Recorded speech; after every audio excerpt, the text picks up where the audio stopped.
Bob Filner has been a congressman in California's southernmost district for 18 years.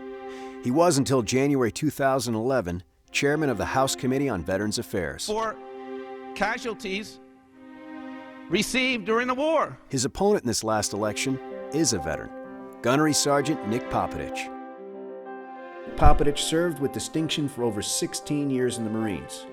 For his actions as tank commander in the fight for Fallujah, he received the Silver Star, America's third highest award for valor in combat.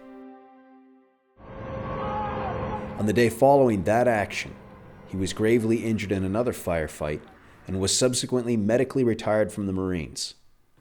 Friends and acquaintances in his home district convinced him to run against the longtime incumbent Bob Filner. Confident of victory, the Filner campaign largely ignored Nick Popaditch until his poll numbers began to rise. In fact, the Wall Street Journal picked Nick as a potential upset winner. I will listen to you and I will fight for you. 3 days before the election, the Filner campaign spent approximately $250,000 to air this commercial multiple times during the telecast of the World Series of Baseball. What do we know about Nick Popaditch? 1, he didn't vote in 11 years. Didn't care, not once in 11 years. Game's over, Nick. I'm Bob Filner, and I approve this message. The ads are absolutely dishonest. The truth is I did vote. 2010, 2008, 2006, and 2004, I'd been blinded in Fallujah in combat. I was laying in a hospital bed here in Balboa Naval Hospital. A friend of mine picked me up and drove me out to 29 Palms, California so I could cast my vote. I have my record right here from the Registrar of Voters. We provided that to Bob Filner's campaign, but they ran the ads anyway, even knowing they were untrue. So I did what any man would do. I confronted him face to face on election night and called him a liar. You're a damn liar. And then I walked away. 10 weeks later, a deranged 21-year-old killed 6 people, including a 9-year-old girl, and seriously wounded Congresswoman Gabrielle Giffords. The President and the Speaker of the House called for calm and unity. Congressman Bob Filner used the tragedy for self-promotion. Less than 24 hours later, he asserted, despite any evidence whatsoever, that the killer was politically motivated. During his 2010 re-election bid, Democratic Congressman Bob Filner of California faced the vitriolic political rhetoric many have blamed for Jared Loughner's actions on Saturday. Here was the scene as Filner tried to exit Golden Hall, San Diego's election headquarters, just after he defeated Tea Party Republican Nick Popaditch by a 20-point margin. That's incorrect. Filner was coming into the hall early in the evening, way before final results were in. We haven't had updated figures for a while, but I feel that we'll have a comfortable win. Popaditch led his supporters in a hate-filled rant against Filner. You'll recognize Popaditch as the man with the eye patch.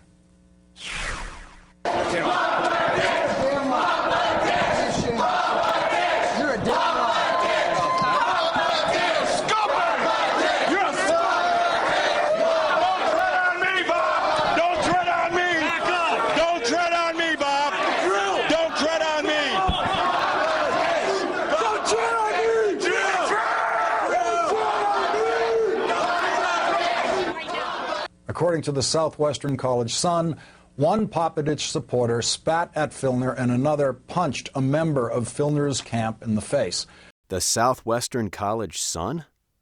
CBS, NBC, ABC, and Fox were all there. Why didn't they report it? And these people were intent on violence. You didn't hear the words about anti-Semitic comments there, but only the intervention of police rescued me at that point. That's right. You can't hear anti-Semitic rhetoric, so they put up subtitles. And where is the police intervention? Here's an unedited version.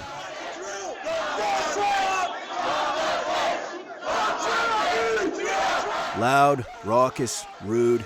Sure, American politics at work. But violent? Really? Incidentally, the young man is calling out to his friend, Drew. Let's listen again. You can definitely hear, "Don't tread on me, Bob," but that fellow was 10 feet away from Filner, hardly an in-your-face threat. And where were the police rescuers? My security is here. Congratulations. You said the other day that tensions have escalated to the point that a group of people threatened you with assassination on election night. What happened? About 100 of supporters of my opponents surrounded me and I think would have physically beaten me up if the police had not intervened. There were plenty of cops in the hall that night, as well as media from every outlet. Cameras were everywhere. If there was all this spitting and punching, why no photographic evidence? No police report. The truth is, the congressman didn't need police that night. He had, to paraphrase Winston Churchill, a bodyguard of lies to protect him. Filner carried his message to talk radio. LaDonna Harvey, in Filner's hometown of San Diego, was a bit more challenging than Mr. O'Donnell. In your statement, you said Gabby Giffords is a good legislator and a good friend. We pray for her full recovery. Why not just stop there? This is not an isolated event, LaDonna. Yes, it is. You read the blogs from my opponent the day after election, and they said I should be assassinated. We've seen this blog. It's the work of a deranged and incoherent white supremacist amateur filmmaker. There are shots of Nick Popaditch throughout, but no images or references to Filner at all, good or bad. I don't know who this guy is. I'd never even heard of him until the Filner campaign produced him. But I saw the videos and I found him disturbing. I find him a little bit threatening to me and my family.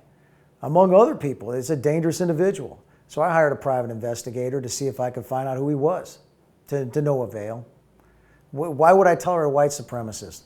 I've been married to a beautiful Native American woman for 20 years. I have a beautiful family. Why would I tolerate this sort of hatred in and around me? Nick Popaditch has just called into the Kogo talk show line, and I'd like to have him talk to you for just a moment if we could. Sure. Hi, the congressman just came on and said a blog from me said that. I'd sure like to know what that blog is. I think he's telling a lie right here on the air. I have never, ever. We'll send it to you. You also, blog from me? From people who were your campaign supporters. Ah. Oh, so somebody who picked up a sign. That could have been your people who picked up a sign. Let me just point out one more thing while he's calling for all this civil discourse here. Bob Filner is the only person in this conversation been arrested for assault and battery on a woman as a sitting congressman. It was a ridiculous charge, and you know it. The House Ethics Committee didn't think it was a ridiculous charge. They brought you up on it. It's a public record. According to several witnesses, Representative Bob Filner, a Democrat from San Diego and chairman of the Veterans Affairs Committee, cut in front of a line of people while yelling about his bags and demanding someone help him. Despite being asked to leave, Filner reportedly yelled, "You can't stop me." The airport authority says in a statement, Filner allegedly pushed aside a United employee's arm. Witnesses say the employee was trying to stop the congressman. California Democratic Congressman Robert Filner's brush with the law Sunday at Washington's Dulles Airport is apparently not his first such experience. A Copley News Service is reporting that Filner tried to bully his way into a California immigration detention facility 4 years ago, and officers there called local police for assistance. A Justice Department incident report says Filner tried to push his way past immigration officers after being denied immediate access to a detainee. A supervisor quotes Filner as challenging detention officers by saying, quote, "Are you going to stop me, big man? Are you going to shoot me? Are you going to arrest me?" The supervisor adds that Filner also said, quote, "I'm a congressman and I can do whatever I want." Just had Nick on the phone. He brought 100 people to a debate to constantly shut me up. That's not true. The debate was held in El Centro, California, and so many people wanted to attend that the Chamber of Commerce had to admit people by lottery. I see a lot of my friends who I've been working with in local politics out here. People listen to our words. There are consequences, and we have to take more responsibility for those. You read the blogs from my opponent the day after election, and they said I should be assassinated. If I've called for your assassination, you better call for my arrest. You better go to the police and call for my arrest, and you better be ready to say the things you said, say them in a court of law under penalty of perjury, and I don't think you're ready to do it. Filner not only made this accusation on radio and television, he wrote it down in a letter to his donors, pleading for money. On November 3rd, they threatened to assassinate me. There are consequences, and we have to take more responsibility for those. That's demagoguing like Ms. Phelan to get people to follow her. There are consequences. It's just not free speech that's neutral and is out there because you're passionate. It is dangerous, and it's un-American. Actually, I find what you're saying to be incredibly un-American. My supporters didn't surround me and try to beat me up. My supporters didn't say that we have to go to violence because I won the election. The fact is, one of Bob Filner's supporters did try and run my wife, my son, and I off the road the day after the election. We followed him and got this shot with a cell phone camera. And there is a police report on this one. Here's another couple of examples of Filner's casual relationship with the truth. Viva Luz Maria!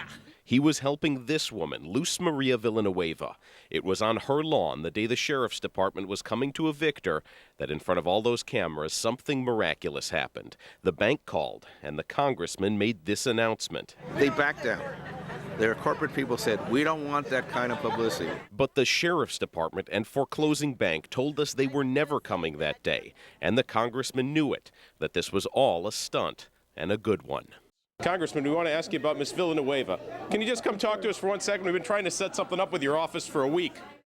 Here is Mr. Filner speaking on the floor of Congress in 2008. We report as killed in our two wars, 1,000 almost in Afghanistan, over a little over 4,000 in Iraq. We report around 40,000 casualties. Let me tell you, I am chairman of the Veterans Committee in this Congress. We have had almost 1 million people from these wars show up at the VA for casualties received during the war, service-related injuries, hundreds and hundreds of thousands. They come home with these unseen wounds, these silent wounds. They may kill themselves from the demons that they got from this war. A third of those who have been diagnosed with PTSD, and that's only a small fraction of those who actually have committed felonies in this nation, of which several hundred were homicides, usually of their own family members. Filner reports that as of 2008, there were 40,000 physical casualties from this war, but that 1 million turn up at the VA for service-related injuries.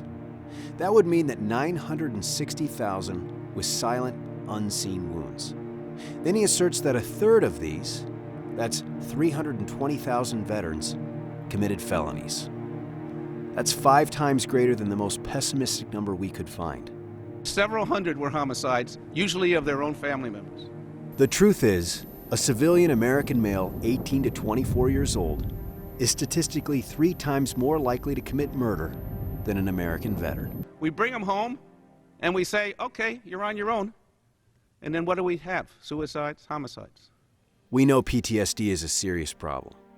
We also know that veterans need and deserve the ongoing understanding and support of the American public. This kind of rhetoric and manipulation of statistics from the chairman of the Veterans Committee only makes their journey home that much harder. You got guys and gals coming home in a tough economy, trying to get on with their lives, trying to find jobs, and this is the way they're portrayed. You know, we've got double the unemployment rate amongst our veteran community. I wonder why, with guys like Bob Filner out there saying the things he's saying about us.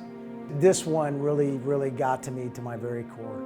You know, here he is standing up on the floor of Congress, blatantly telling a falsehood about our veterans, about our brave men and women who are returning home. He's using a lie about them to push his anti-war position, and that's fine, you know, to have an anti-war position, but don't use lies about our veterans to bolster it. This man is supposed to be our advocate. He's supposed to be the advocate for veterans, and he's up there character assassinating them. Right now, we've got men and women putting their lives on the line every day for you and me. They deserve a heck of a lot better.